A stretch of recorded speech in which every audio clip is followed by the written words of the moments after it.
Exercise 10.4 का question number 5 है। इस प्रश्न में दिया हुआ हमको एक त्रिभुज ए बी सी की भुजाओं ए बी बी सी और सी ए के मध्य बिंदु क्रमशः डी ई एफ है। तो समझने के लिए आपको फिगर बनाना ही पड़ेगा। सबसे पहले एक त्रिभुज हम बना लेते हैं। ठीक है, इस त्रिभुज के हमको दिया हुआ है मध्य बिंदु, यानी कि ए बी सी और डी एक त्रिभुज है। इसकी भुजाओं ए बी बी सी और सी ए के मध्य बिंदु क्रमशः दिया है। मतलब ए बी का फर्स्ट वाला डी होगा मध्य बिंदु, और यहाँ पे लिख देंगे डी, और बी सी का मध्य बिंदु हो जाएगा ई, और सी ए का मध्य बिंदु हो जाएगा एफ। ठीक है, ये मध्य बिंदु है। अभी दोनों मध्य बिंदुओं को मिलाने वाली रेखा तीसरी भुजा के समांतर होती है, आधी होती है। पर मैं आप पढ़े थे क्लास 9th में। ठीक है, तो वही पर मैं यहाँ यूज हो जाएगा। ठीक है, तो हमको क्या दिया है प्रश्न में,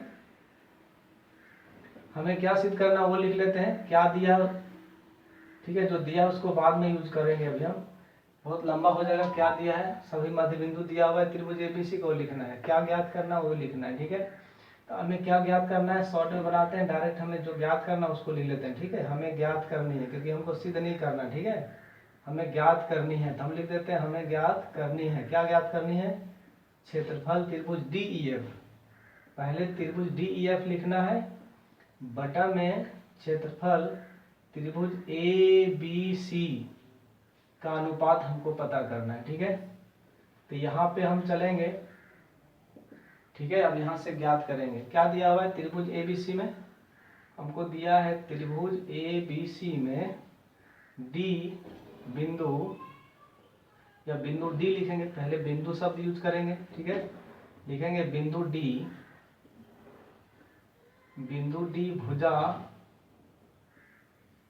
ए बी का मध्य बिंदु है, ए बी का मध्य बिंदु है। ठीक है, उसी प्रकार क्या हो जाएगा, बिंदु ई भुजा बीसी का मध्य बिंदु है। ठीक है, उसी प्रकार लिखेंगे बिंदु एफ भुजा इसी का मध्य बिंदु है। ठीक है, इसी का मध्य बिंदु, तो मध्य बिंदु पर मैं क्या करता है, दो मध्य बिंदुओं को मिलाने वाली रेखा, किसी त्रिभुज की दो मध्य बिंदुओं को मिलाने वाली रेखा तीसरी भुजा के समांतर होती है, आधी होती है।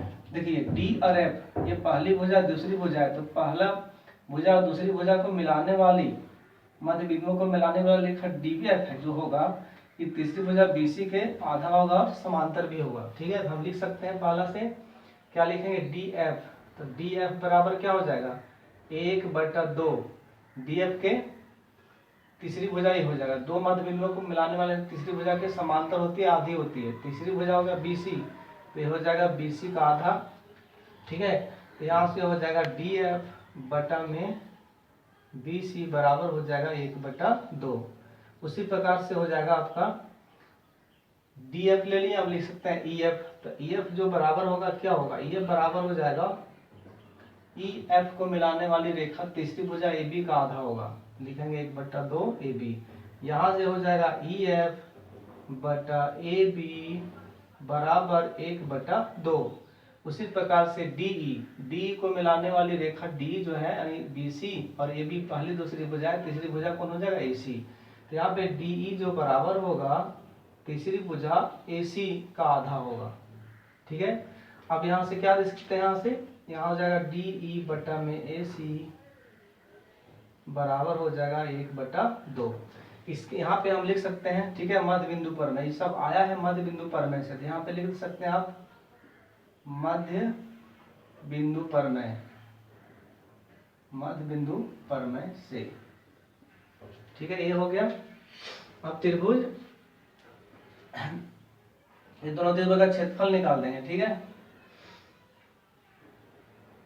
अब हमको निकालना क्या है, ये दोनों त्रिभुज के क्षेत्रफलों का अनुपात निकालना है। ठीक है, तो हम सबसे पहले दोनों त्रिभुज को क्या करेंगे, हम ये दोनों त्रिभुज को समरूप दिखा देंगे। ठीक है, यहाँ चलते हैं। ठीक है, इसीलिए त्रिभुज डी ई एफ पहले ना, पहले लिखना डी ई एफ एवं त्रिभुज ए बी सी में।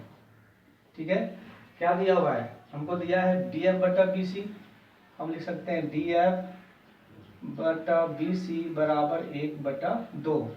उसी प्रकार दिया है ई एफ बटा ए बी, ई एफ बटा ए बी बराबर 1/2। फिर दिया है डी ई बटा में ए सी बराबर 1/2। तो हम क्या दे सकते हैं, साइड साइड साइड से, ठीक है। तीनों भुजाओं के अनुपात सेम रेशियो में है, ठीक है। तो एस एस एस समरूपता से क्या हो जाएगा, एस एस समरूपता से त्रिभुज डी ई एफ समरूप हो जाएगा त्रिभुज ए बी सी का, ठीक है। जब समरूप हो जाएगा तो इसका क्षेत्रफल क्या हो जाएगा, इसकी संगत भुजाओं के अनुपात के वर्ग के बराबर होगा। इसीलिए यहाँ पे हम डायरेक्ट क्षेत्रफल निकाल रहे हैं, त्रिभुज डी ई एफ बटा में निकालेंगे क्षेत्रफल त्रिभुज ए बी सी, ठीक है। अब इसकी कोई भी एक भुजा का अनुपात का वर्ग ले सकते हैं, क्योंकि तीनों इक्वल होता है। तो हम किसी एक का लेंगे तो डी एफ बटा बी सी ले सकते हैं, तो ई एफ बटा ए बी या तो डी बटा ए सी, सबका सेम है। तो यहाँ पे हम कोई भी ले लेते हैं, वो डी एफ बटा में हम ले लेते हैं बी सी का स्क्वायर, ठीक है। अब डी एफ बटा बी सी का वैल्यू कितना, 1/2। तो 1/2 का स्क्वायर करेंगे कितना हो जाएगा, 1/4। आंसर कितना हो जाएगा, 1:4, ठीक है। तो क्षेत्रफलों का अनुपात कितना हो गया, 1:4। यही प्रश्न का सॉल्यूशन है, ठीक है। अब नेक्स्ट क्वेश्चन हम बनाएंगे।